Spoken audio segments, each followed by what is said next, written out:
ನಮಸ್ಕಾರ. ವೈಭವ ನ್ಯೂಸ್ಗೆ ಸ್ವಾಗತ. ತೊಟ್ಟಿಲು ತೂಗುವ ಕೈ ಇಡೀ ದೇಶವನ್ನೇ ಆಳುತ್ತದೆ. ನಮ್ಮ ಸನಾತನ ಧರ್ಮದಲ್ಲಿ ಮಹಿಳೆಯರಿಗೆ ಪೂಜ್ಯನೀಯ ಮತ್ತು ಗೌರವದ ಸ್ಥಾನವನ್ನು ನೀಡಿದೆ ಎಂದು ಮಾಜಿ ಸಂಸದ ಬಿಜೆಪಿಯ ಹಿರಿಯ ಮುಖಂಡ ಕೆ ವಿರೂಪಾಕ್ಷಪ್ಪ ಹೇಳಿದರು.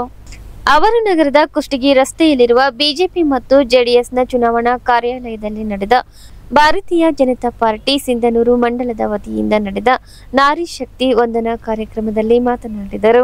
ಮಹಿಳೆಯರು ಮನಸ್ಸು ಮಾಡಿದರೆ ಎಂಥ ಸಾಹಸಗಳನ್ನು ಸಹ ಮಾಡಬಲ್ಲರು. ಇತಿಹಾಸದಲ್ಲಿ ಸಾಮ್ರಾಜ್ಯವನ್ನು ಕಟ್ಟಿ ಸಾಮ್ರಾಜ್ಯವನ್ನೇ ಆಳಿದ ಕುರುಹುಗಳು ಇವೆ. ಮಹಿಳೆಯರಿಗೆ ಗೌರವ ಮತ್ತು ಸ್ಥಾನಮಾನಗಳನ್ನು ನೀಡಿದ್ದು ನಮ್ಮ ದೇಶದ ಹೆಮ್ಮೆಯ ಪ್ರಧಾನಮಂತ್ರಿಗಳಾದ ಶ್ರೀ ನರೇಂದ್ರ ಮೋದಿ ಅವರು 33% ಮೀಸಲಾತಿ ನೀಡಿ ಮಹಿಳೆಯರಿಗೆ ಎಲ್ಲ ವಲಯದಲ್ಲಿ ವಿಶೇಷ ಸ್ಥಾನಮಾನ ದೊರೆಯುವಂತೆ ಮಾಡಿದ್ದಾರೆ ಎಂದರು. ಈ ಸಂದರ್ಭದಲ್ಲಿ ಗ್ರಾಮೀಣ ಮಂಡಲಾಧ್ಯಕ್ಷರಾದ ವೆಂಕೋಬ್ ನಾಯಕ್ ರಾಮತ್ನಾಳ್, ನಗರ ಮಂಡಲಾಧ್ಯಕ್ಷರಾದ ಮಲ್ಲಿಕಾರ್ಜುನ್ ಜೀನೂರು, ಜೆಡಿಎಸ್ ತಾಲೂಕಾ ಘಟಕಾಧ್ಯಕ್ಷರಾದ ಬಸವರಾಜ್ ನಾಡಗೌಡ, ಮಧ್ವರಾಜ್ ಆಚಾರ್ಯ, ಎಂ ದೊಡ್ಡ ಬಸವರಾಜ್, ರಾಜ್ಯ ಮಹಿಳಾ ಮೋರ್ಚಾ ಉಪಾಧ್ಯಕ್ಷರಾದ ಶರಣಮ್ಮ ಕಾಮರೆಡ್ಡಿ, ಜಿಲ್ಲಾ ಮಹಿಳಾ ಮೋರ್ಚಾ ಅಧ್ಯಕ್ಷರಾದ ಲಲಿತಾ ಕಡಗೋಳ್, ಶಾರದಾ ರಾಠೋಡ್, ರಾಯಚೂರು ಜಿಲ್ಲಾ ಚುನಾವಣಾ ಉಸ್ತುವಾರಿಗಳು, ಬಿಜೆಪಿ ಮಹಿಳಾ ಮುಖಂಡರಾದ ಮಮತಾ ಹಿರೇಮಠ್, ಪ್ರೇಮಾ ಸಿದ್ಧಾಂತಿಮಠ, ಶೈಲಜಾ ಷಡಕ್ಷರಪ್ಪ, ಗ್ರಾಮೀಣ ಮಂಡಲ ಮಹಿಳಾ ಮೋರ್ಚಾ ಅಧ್ಯಕ್ಷರಾದ ವೀನಾಕ್ಷಿ, ನಗರ ಮಹಿಳಾ ಮೋರ್ಚಾ ಅಧ್ಯಕ್ಷರಾದ ಸಹನಾ ಹಿರೇಮಠ್ ಹಾಗೂ ಗ್ರಾಮೀಣ ಮತ್ತು ನಗರ ಮಂಡಲದ ಮಹಿಳಾ ಕಾರ್ಯಕರ್ತರು ಉಪಸ್ಥಿತರಿದ್ದರು. ನಾರಿ ಶಕ್ತಿ ಯೋಜನೆ ನಮ್ಮ ಭಾರತ ದೇಶದ ಸಂಸ್ಕೃತಿಯಲ್ಲಿ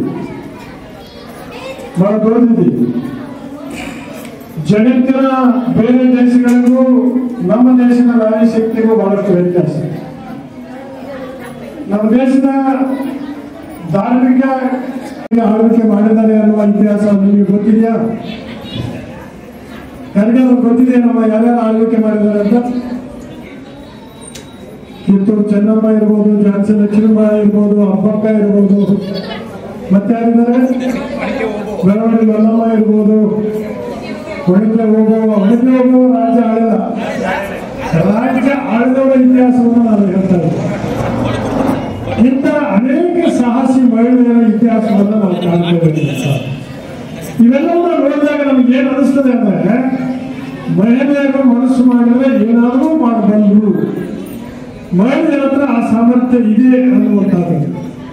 ಹಾಗಾಗಿ ನಾವು ಮಹಿಳೆಯರು ಅಂದುಕೊಂಡೇ ಮನೆಗೆ ಮಾತ್ರ ಸೀಮಿತ ಅಥವಾ ಅಡಿಗೆ ಮನೆಗೆ ಮಾತ್ರ. ನಗರದ ಬಿಆರ್ ಅಂಬೇಡ್ಕರ್ ವಸತಿ ನಿಲಯದ ವಿದ್ಯಾರ್ಥಿನಿಯರು ಕಲುಷಿತ ಆಹಾರ ಸೇವನೆ ಮಾಡಿ ಸುಮಾರು 20 ವಿದ್ಯಾರ್ಥಿನಿಯರು ಅಸ್ವಸ್ಥರಾಗಿದ್ದು ನಗರದ ಸರ್ಕಾರಿ ಆಸ್ಪತ್ರೆಯಲ್ಲಿ ಚಿಕಿತ್ಸೆ ಪಡೆಯುತ್ತಿದ್ದಾರೆ. ಕಳೆದ ಅನೇಕ ದಿನಗಳಿಂದ ವಸತಿ ನಿಲಯದಲ್ಲಿ ಸ್ವಚ್ಛ ಪಡಿತರವಿಲ್ಲ. ಅಕ್ಕಿಯಲ್ಲಿ ಹುಳುಗಳು ಇವೆ, ಅದನ್ನು ಸ್ವಚ್ಛ ಮಾಡದೆ ಹಾಗೆ ಅನ್ನ ತಯಾರಿ ಮಾಡಿದ್ದು ಈ ಅವಘಡಕ್ಕೆ ಕಾರಣ ಎನ್ನಲಾಗಿದೆ. ಸರ್ಕಾರಿ ಆಸ್ಪತ್ರೆಯಲ್ಲಿ ವೈದ್ಯರು ಸಮರ್ಪಕ ಚಿಕಿತ್ಸೆ ನೀಡುತ್ತಿಲ್ಲ ಎಂದು ವಿದ್ಯಾರ್ಥಿಗಳು ಆರೋಪ ಮಾಡಿದ್ದಾರೆ. ವಸತಿ ನಿಲಯಕ್ಕೆ ಈಗಾಗಲೇ ಜಿಲ್ಲಾ ಸಮಾಜ ಕಲ್ಯಾಣಾಧಿಕಾರಿ ಮಹೇಶ್ ಪೋತೆದಾರ್ ಭೇಟಿ ನೀಡಿದ್ದು ವಿದ್ಯಾರ್ಥಿಗಳಿಗೆ ಯಾವುದೇ ತೊಂದರೆಯಾಗದಂತೆ ನೋಡಿಕೊಳ್ಳಲಾಗುವುದು ಎಂದು ಭರವಸೆ ನೀಡಿದ್ದು ಘಟನಾ ಸ್ಥಳಕ್ಕೆ ವೈದ್ಯರ ತಂಡ ಭೇಟಿ ನೀಡಿ ವಸತಿ ನಿಲಯದ ಅಡಿಗೆ ಸಾಮಗ್ರಿಗಳನ್ನು ಮತ್ತು ಆಹಾರವನ್ನು ವೀಕ್ಷಣೆ ಮಾಡಿದ್ದಾರೆ. ವಸತಿ ನಿಲಯಕ್ಕೆ ಜಿಲ್ಲಾ ಆರೋಗ್ಯಾಧಿಕಾರಿ ಸುರೇಂದ್ರ ಬಾಬು, ಡಿಎಸ್ಒ ಗಣೇಶ್, ಅಧಿಕಾರಿಗಳಾದ ಸುಗೂರಪ್ಪ, ಶ್ರೀನಿವಾಸ್ ಪ್ರಸಾದ್ ಭೇಟಿ ನೀಡಿ ವಿದ್ಯಾರ್ಥಿಗಳ ಯೋಗಕ್ಷೇಮ ವಿಚಾರಿಸಿದರು.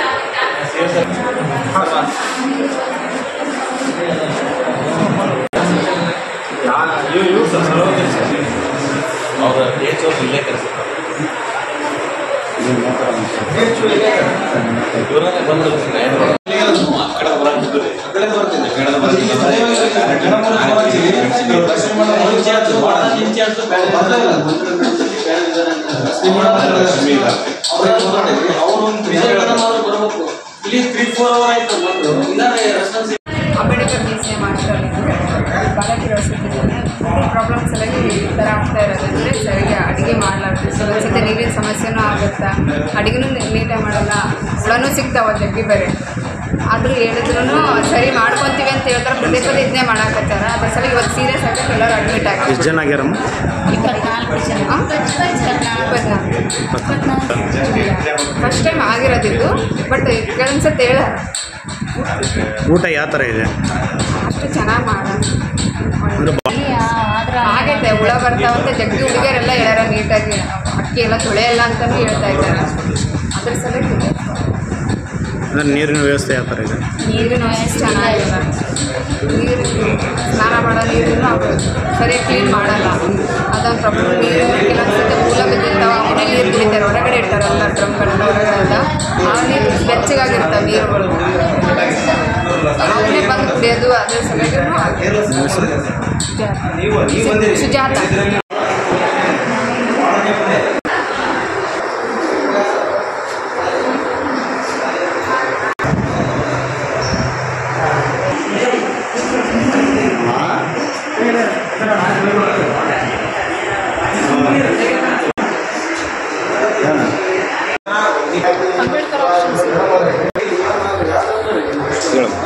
Ambedkar hostel sir. Food poison ಆಗಿಸಿ ಲೂಸ್ ಮೋಷನ್ ಆಗಿದೆ ತುಂಬ ಜನಕ್ಕೆ ಹಾಸ್ಟೆಲಲ್ಲಿ. ಸರಿಯಾಗಿ ಊಟದ ವ್ಯವಸ್ಥೆ ಇಲ್ಲ, ಆಹಾರ ನೀರಿನ ವ್ಯವಸ್ಥೆನೂ ಇಲ್ಲ ಸರ್. ಅದಕ್ಕೋಸ್ಕರ ಈಗೆಲ್ಲ ಆಗಿದೆ. ಎಷ್ಟು ಜನಕ್ಕೆ? ಒಂದು 20 ಜನಕ್ಕೆ ಅನ್ಸುತ್ತೆ ಸರ್. ಈಗ 4 ಗಂಟೆಯಿಂದ ಸರ್, ಇವಾಗ ಒಂದು 2 ಅವರ್ ಆಯ್ತು ಸರ್ ನಮ್ಮ ಹಾಸ್ಪಿಟಲ್ಗೆ ಬಂದು. ಆಗಲಿ ಇನ್ನೂ ಯಾರೂ ಬಂದೇ ಇಲ್ಲ ಸರ್. ತಾಲೂಕು ಆಫೀಸರ್ಗೆ ಏನು ಕಂಪ್ಲೇಂಟ್? ಎರಡೂ ಸರಿ ಇಲ್ಲ ಸರ್. ಆಹಾರನೂ ಸರಿಯಾಗಿಲ್ಲ, ನೀರಿನ ವ್ಯವಸ್ಥೆನೂ ಸರಿಯಾಗಿ ಮಾಡ್ತಿಲ್ಲ. ಇಲ್ಲ ಸರ್ ಮಾಡಿಲ್ಲ. ನಿಮ್ಮ ಹೆಸರು? ಸರಸ್ವತಿ.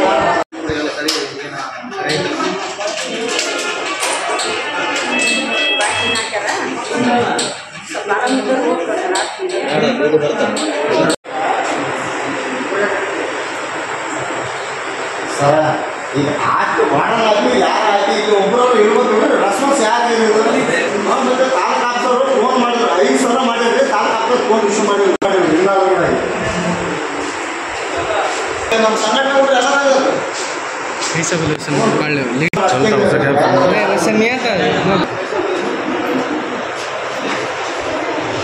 ಹೌದು ರೀ ಮೇಡಮ್ರೆ ನೀವು ಹೇಳೋದು ಕೇಳ್ರಿ, ಬೆಳ್ಸೋದಲ್ರಿ. ನಾವು ಫೋನ್ ಮಾಡಿದಾಗ ಆಯ್ತು ರೀ, ಡಾಕ್ಟ್ರ್ ಕೂಡ ಮಾತಾಡಿ ಫುಡ್ ಪಾಯ್ಸನ್ ಅಂತ ಹೇಳ್ರಿ, ಆಯ್ತು ರೀ ಬರಕತ್ತೀವಿ ಅಂತ ಅಂದ್ಬಿಟ್ಟಿದ್ರೆ ನಮ್ಗೆ ಎಷ್ಟು ಸಮಾಧಾನ ಆಗ್ತೈತಿ ರೀ. ಡಾಕ್ಟ್ರ್ ನೀರ ಅವ್ರ ಅಂತ ತೆಗಿರಿ, ಬರ್ರಿ ಕಾಲರ್ ಕಡೆ ಕೆಲಸ ಬರ್ರಿ, ನನ್ನ ಫೋನ್ನಾಗ ತೆಗಿಸಿ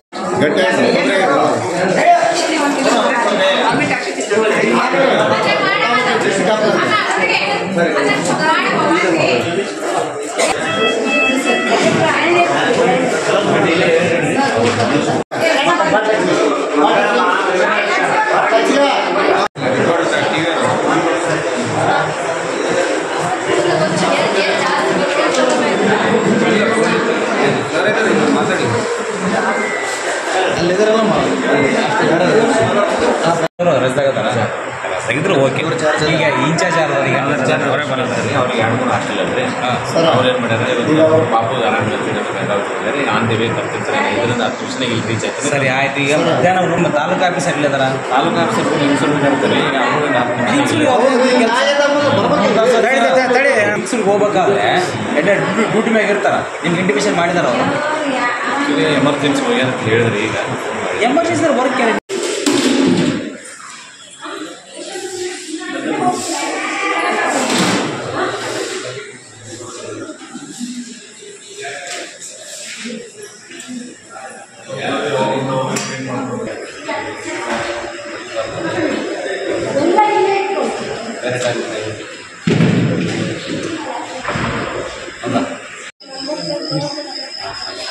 ಇದು ಬೇರೆಕ್ಕೆಲ್ಲ ನೀರು ಬೋರ್ ವಾಟರ್ ಇದೆಯಾ? ಬೋರ್ ವಾಟರ್ ಇದೆ, ಸ್ನಾನ ಅಡಿಗೆ ಮಾಡ್ಕೊ.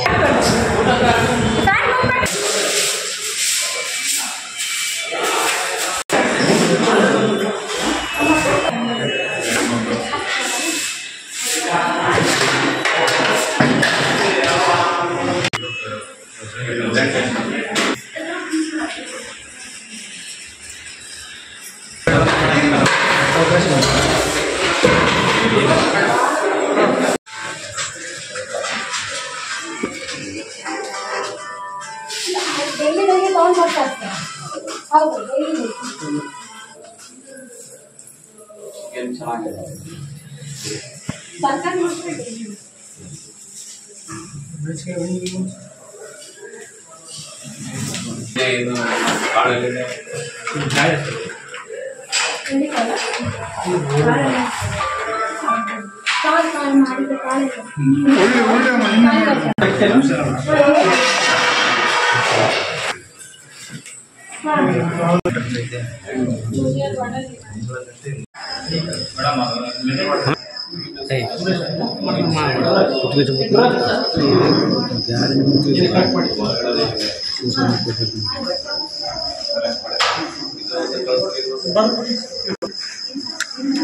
ಅತ್ತ ರಾಜಕಾರಣಿಗಳು ಸೀಟ್ಗಾಗಿ ಬಡದಾಟ ಆರಂಭಿಸಿದ್ದಾರೆ. ಇತ್ತ ನಮ್ಮ ಮಹಿಳೆಯರು ಸಾರಿಗೆ ಬಸ್ನಲ್ಲಿ ಸೀಟು ಸಿಗದೆ ಪರದಾಟ ಆರಂಭವಾಗಿದೆ.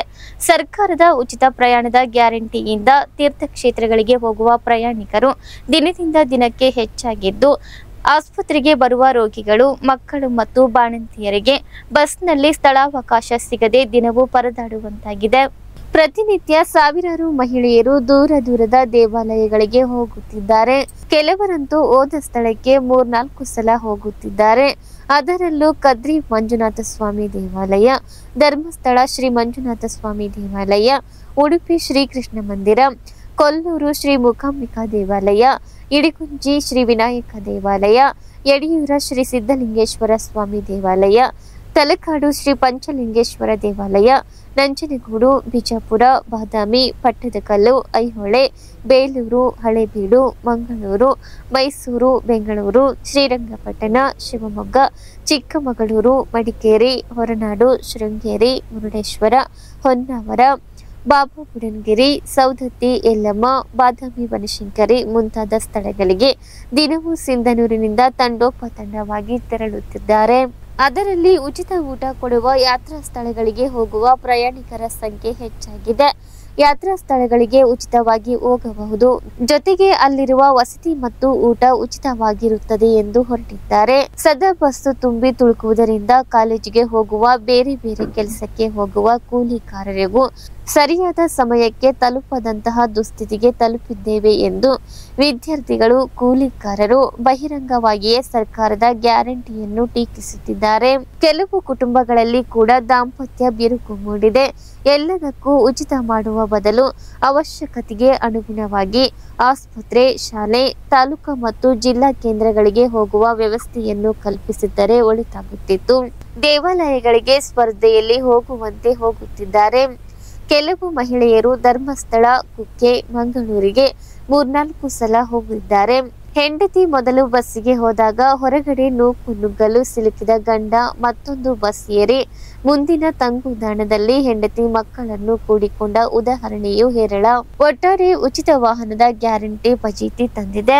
ಗಂಡಸರಂತೂ ಪೇಜಿಗೆ ಸಿಲುಕಿ ಅತ್ತ ದರಿ ಇತ್ತ ಪುಲಿ ನಾನೆತ್ತ ಹೋಗಲಿ ಎನ್ನುವ ಅಯೋಮಯ ಸ್ಥಿತಿಗೆ ತಲುಪಿದ್ದು, ಉರಿ ಬಿಸಿಲಿನ ಗಾಳಿ ಹಾಡ್ಯಾಡಿ ಬರುವಾಗ ಈ ಹೇಸಿ ಜನ್ಮ ಹೆಣ್ಣಾಗಿ ಹುಟ್ಟಬಾರದಿತ್ತೆ ಎನ್ನುವ ಅಸಹಾಯಕ ಭಾಗ್ಯವನ್ನು ಈ ವೀರ ಪುರುಷರಿಗೆ ಸಿದ್ದರಾಮಯ್ಯ ಸರ್ಕಾರ ಉಚಿತವಾಗಿ ಕೊಟ್ಟಿದ್ದಂತೂ ಸತ್ಯ. ಕೆಲವು ಗ್ರಾಮಗಳಲ್ಲಿ ಮತ್ತು ನಗರಗಳಲ್ಲಿ ಮನೆಯಲ್ಲಿ ಇರುವ ವಯೋವೃದ್ಧರಿಗೆ ಗಂಡು ಮಕ್ಕಳೇ ಅಡುಗೆ ಮಾಡಿ ಊಟ ಬಡಿಸಿ ಶುಶ್ರೂಷೆ ಮಾಡುವ ಸ್ಥಿತಿ ಬಂದಿದೆ ಎನ್ನಲಾಗಿದೆ.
ದೇಶಕ್ಕೆ ಮತ್ತೊಮ್ಮೆ ಮೋದಿಯವರು ಅಧಿಕಾರ ಮಾಡುವುದು ಅವಶ್ಯಕತೆ ಇದೆ. ಭಾರತದ ಭವಿಷ್ಯದ ದೃಷ್ಟಿಯಿಂದ ನಾವು ನೀವೆಲ್ಲರೂ ನರೇಂದ್ರ ಮೋದಿಯವರನ್ನು ಬೆಂಬಲಿಸಬೇಕಿದೆ. ಅವರ ಕನಸು ಏನಿದ್ದರೂ ದೇಶದ ಅಭಿವೃದ್ಧಿಯತ್ತ ಎಂದು ಮಾಜಿ ಸಚಿವ ವೆಂಕಟರಾವ್ ನಾಡಗೌಡ ಹೇಳಿದರು. ಕೊಪ್ಪಳ ಲೋಕಸಭೆ ಕ್ಷೇತ್ರದ ಬಹಿರಂಗ ಪ್ರಚಾರ ಸಮಾವೇಶದಲ್ಲಿ ಭಾಗವಹಿಸಲು ಏಪ್ರಿಲ್ 28ರಂದು ಸಿಂಧನೂರಿಗೆ ಸಿಎಂ ಸಿದ್ದರಾಮಯ್ಯ ಅವರು ಆಗಮಿಸಲಿದ್ದು, ಸೂಕ್ತ ಬಂದೋಬಸ್ತ್ ಸೇರಿದಂತೆ ಅಗತ್ಯ ಕ್ರಮಗಳನ್ನು ಕೈಗೊಳ್ಳುವ ಹಿನ್ನೆಲೆಯಲ್ಲಿ ಪೊಲೀಸ್ ಇಲಾಖೆ ಅಧಿಕಾರಿಗಳಿಗೆ ಸೂಕ್ತ ಸಲಹೆ ನಿರ್ದೇಶನ ನೀಡಿದರು.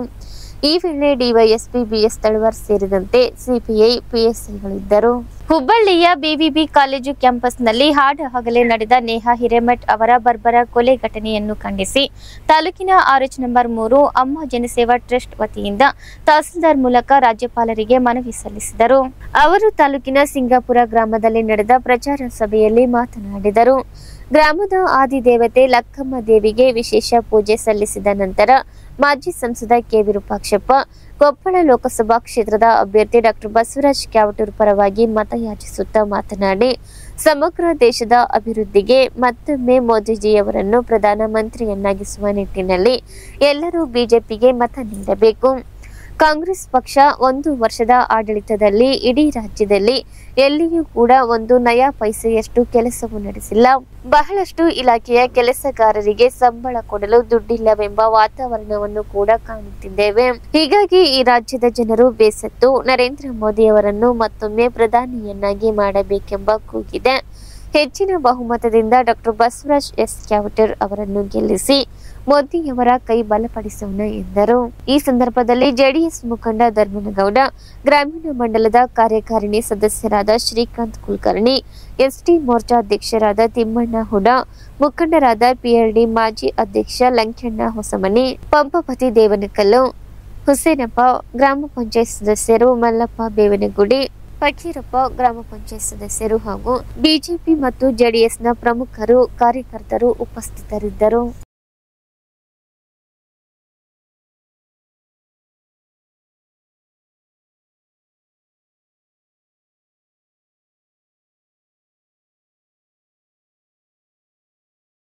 ನೇಹಾ ಹತ್ಯೆ ಘಟನೆಯಿಂದ ವಿದ್ಯಾರ್ಥಿ ಪಾಲಕರು ಹಾಗೂ ವಿದ್ಯಾರ್ಥಿಗಳಲ್ಲಿ ಭಯದ ವಾತಾವರಣ ಮೂಡಿದೆ. ವಿದ್ಯಾ ಕೇಂದ್ರಗಳಾದ ಕಾಲೇಜ್ ಕ್ಯಾಂಪಸ್ಗಳು ಇಂದು ರಣಾಂಗಣವಾಗುತ್ತಿವೆ. ಈ ಕೂಡಲೇ ಪೊಲೀಸ್ ಇಲಾಖೆ ಕಟ್ಟುನಿಟ್ಟಿನ ಕ್ರಮಕ್ಕೆ ಮುಂದಾಗಬೇಕು. ಅಲ್ಲದೆ RH ನಂಬರ್ 3ರಲ್ಲಿ ಯುವಕನೊಬ್ಬ ಯುವತಿ ಪ್ರೀತಿ ಮಾಡಲು ನಿರಾಕರಿಸಿದ ಕಾರಣಕ್ಕೆ ಯುವತಿಯ ಮೇಲೆ ಹಲ್ಲೆ ಮಾಡಿದ್ದಲ್ಲದೆ ಆಕೆಯ ತಂದೆ ಮತ್ತು ತಾಯಿಯ ಮೇಲೆ ಹಲ್ಲೆ ಮಾಡಿರುವುದು ಆತಂಕಕಾರಿ ಸಂಗತಿಯಾಗಿದೆ. ಈ ಕೂಡಲೇ ತಪ್ಪಿತಸ್ಥ ಯುವಕನನ್ನು ಬಂಧಿಸಿ ಕಠಿಣ ಕ್ರಮ ಜರುಗಿಸಬೇಕು ಎಂದು ಟ್ರಸ್ಟ್ನವರು ಮನವಿ ಮಾಡಿದ್ದಾರೆ. ಈ ಸಂದರ್ಭದಲ್ಲಿ ಟ್ರಸ್ಟ್ ಅಧ್ಯಕ್ಷೆ ಮಹಾನಂದಿ, ಗೌರವಾಧ್ಯಕ್ಷೆ ಹಂಪಮ್ಮ, ಸದಸ್ಯರಾದ ಚಾಮುಂಡೇಶ್ವರಿ, ಅನ್ನಪೂರ್ಣಮ್ಮ, ಗಿರಿಜಮ್ಮ, ಆಯುಷಾ ಬೇಗಂ, ಕರ್ನಾಟಕ ಜನಜಾಗೃತಿ ಸಮಿತಿ ರಾಜ್ಯಾಧ್ಯಕ್ಷ ಏಸಪ್ಪ, ಹುಸೇನ್ ಬಿ, ಸರಸ್ವತಿ ಸೇರಿದಂತೆ ಮುಂತಾದವರಿದ್ದರು. ಇಲ್ಲಿಗೆ ಇಂದಿನ ವಾರ್ತಾ ಪ್ರಸಾರ ಮುಕ್ತಾಯವಾಯಿತು. ನಿರಂತರವಾಗಿ ವೀಕ್ಷಿಸಿ ವೈಭವ ಟಿವಿ. ವಂದನೆಗಳೊಂದಿಗೆ ದೇವಿಕಾ ಚನ್ನಬಸವ.